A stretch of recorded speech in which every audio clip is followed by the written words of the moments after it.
Seru ya, saya kalau ngobrol sama orang berbagai macam tamu-tamu di Sarasehan itu saya tertarik sekali sama apa yang mereka lakukan di luar pekerjaannya. Misalnya kayak dari Biro Mero tadi dia bilang dia punya hobi untuk bikin apa custom motor. Dia beli mesin misalnya dirancang lagi, dibangun lagi dan lain sebagainya sampai jadi satu bisnis yang menyenangkan.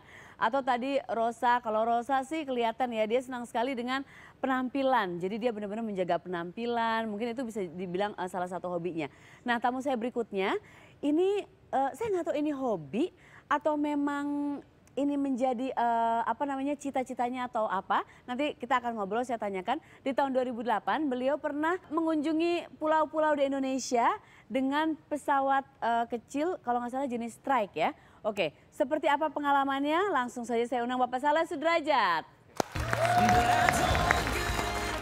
Bapak Saleh, apa kabar? Selamat malam, silakan duduk. Silakan duduk. Terima kasih. Jadi Bapak Saleh ini mengarungi angkasa Nusantara dari Sabang sampai Merauke dengan pesawat kecil jenis Strike di tahun 2008. Betul. Nah itu sendiri aja ya? Sendiri. Itu saya pengen tanya sebelum nanti kita kasih lihat petanya, perjalanannya dan pengalaman-pengalamannya. Yang aku pengen tanya ini Pak Saleh, kenapa bisa tiba-tiba pada di tahun 2008 aku pengen melakukan ini? Apa menjadi inspirasinya? Jadi setelah pensiun apa yang saya kerjakan gitu ya. Terus terbesit dari saya tahun 2008 itu ada 100 tahun kebangkitan nasional. Oke. Jadi saya mencoba untuk berbuat sesuatu bagi negara ini dalam rangka 1 abad kebangkitan nasional. Nah 2006 saya belajar terbang selama 2 bulan. 2007 saya mencari sponsor. Akhirnya dapat dengan Pak Diaksa Daud. Waktu itu beliau Menpora. Dan beliau mengatakan bahwa oke, saya setuju dengan rencana perjalanan kamu, saya akan sponsorin kamu. Jadi bagian dari acara 1 abad kebangkitan nasional dari Kementerian Pemuda dan Olahraga. Wow. Dari situ terinspirasi untuk berangkat menyusuri ini ya dari Sabang sampai Merauke. Itu berapa lama waktunya? Rencana sih 30 hari, 32 hari. Rencana 32 hari, tapi yang terjadi totalnya benar 32 hari atau? Lebih sehari. Oh lebih sehari aja, kirain molor berapa lama gitu ya. Ini katanya modalnya hanya peta Indonesia biasa yang lazim digunakan untuk merancang rencana ekspedisi darat. Betul. Oke, itu jadi peta biasa aja. Nah itu modal lainnya harus apa yang dipersiapkan? Fisik tentunya dipersiapkan. Fisik ya, jadi latihan fisik saya hampir setiap hari untuk menjaga stamina. Apa aja sih latihannya Pak Saleh? Jogging. Jogging Aja sama stretching segala macam. Jogging, push up, set up seperti itu aja. Tapi rutin dikerjakan. Tapi rutin dikerjakan ya. Boleh kita lihat peta ya. Ini peta, aku pengen tahu perjalanannya dari mana ke mana. Ada? Nah, oke, mulainya. Mungkin kita bisa ke sini berdiri. Pak Saleh saya di sini aja. Nah, Bapak boleh di situ. Ini mulai dari Sabang. Sabang, Banda Aceh, Medan, Pekanbaru, Palembang, Jakarta, Bandung, Surabaya, Denpasar, kemudian ke Lombok. Lombok, kemudian terus ke Larantuka, ke Alor, kemudian dari Alor kita ke Saum Laki. Ini terbang yang paling jauh di atas laut. Paling jauh berapa lama? 4 jam 15 menit. 4 jam? 4 jam 15 menit terbang yang di atas laut ya, paling jauh. Paling jauh. Terus? Kemudian dari Dobo dari Tual ke Dobo, dari Dobo nyebrang ke Timika, sampai di Kilangin, kemudian ke Asmat dan berakhir di Merauke. Wow. Dan silakan duduk kembali. Dan ini selama perjalanan itu yang paling berat dari mana ke mana? Perjalanan paling berat yang dirasakan? Yang paling berat pada saat dari Dobo ke Timika. Kenapa? Saya masuk badai. Oh, kena badai? Ada apa? Thunderstorm gitu? Badai. Masuk ke badai jadi posisi saya adalah 60 mil dari Timika. Kemudian checkpoint itu Kokonau 30 mile. Saya sudah kehujanan dari Dobo berangkat 5:30. setengah 6 pagi, kenapa? Harusnya jam 6. Tapi karena dari meteorologi bahwa jam 10 akan ada badai. Berarti saya harus lebih singkat terbangnya lebih awal, rencana perjalanan 3 jam. Kemudian saya komunikasi dengan Kilangin mengenai posisi saya. Kilangin mengatakan suruh kembali. Oh, suruh balik lagi. Kembali ke Dobo. Iya. Saya sampaikan saya nggak mungkin kembali. Saya akan terus karena checkpoint saya cuma 30 mil. 30 mil itu bisa ditempuh kurang lebih 15 sampai 20 menit. Nah, setelah sampai gitu ternyata masuk putaran badai. Aduh. Jadi suatu pengalaman, di situ ditunjukkan kebesaran Tuhan bahwa saya menghadapi badai itu karena pesawatnya 360 ya, diputer ikut putaran badai ya. Astaga. Kemudian 2 kali. Yang pertama 6.000 dibanting ke 2.000. Aduh. Saya masih naik lagi bisa berputar lagi. Kemudian yang kedua kali 6.000 sampai 1.000 feet. Saya masih sadar semuanya waktu itu.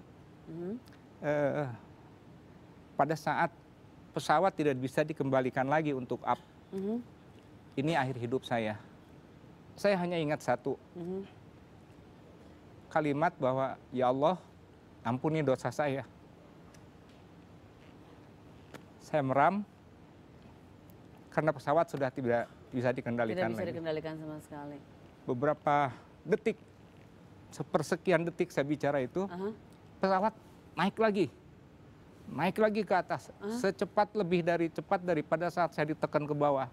Jadi naik lagi ke 6.000, diputar lagi, dan baru keluar dari tempat saya masuk. Saya keluar, baru mencari checkpoint Kokonau. Di sana nggak menemukan, akhirnya saya ke Ambampura untuk menuju ke Timika. Jadi ke Timika lewat jalan darat menyusur ke jalan. Itu suatu pengalaman yang saya katakan bahwa itu semua ini terjadi karena kebesaran Allah saja. Keajaiban itu bisa terjadi kapan saja ya, terjadi kapan saja. Tapi yang penting yang tadi saya dapat adalah tetap fokus itu tadi ya, tetap fokus pada apa yang tidak terjadi. Oke, bikin saya penasaran seperti apa sih perjalanannya. Ini ada rekamannya sedikit ya, boleh kita putar ya Pak ya? Oke.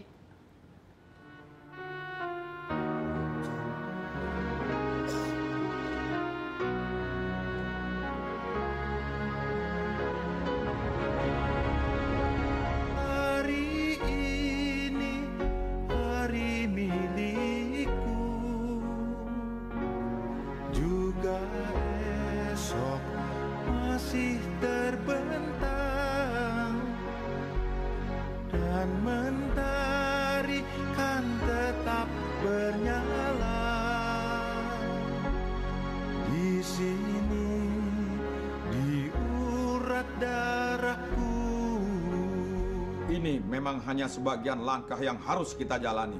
Kita harus berbagi untuk meneruskan amanah besar bagi kemaslahatan bangsa kita yang besar, insya Allah.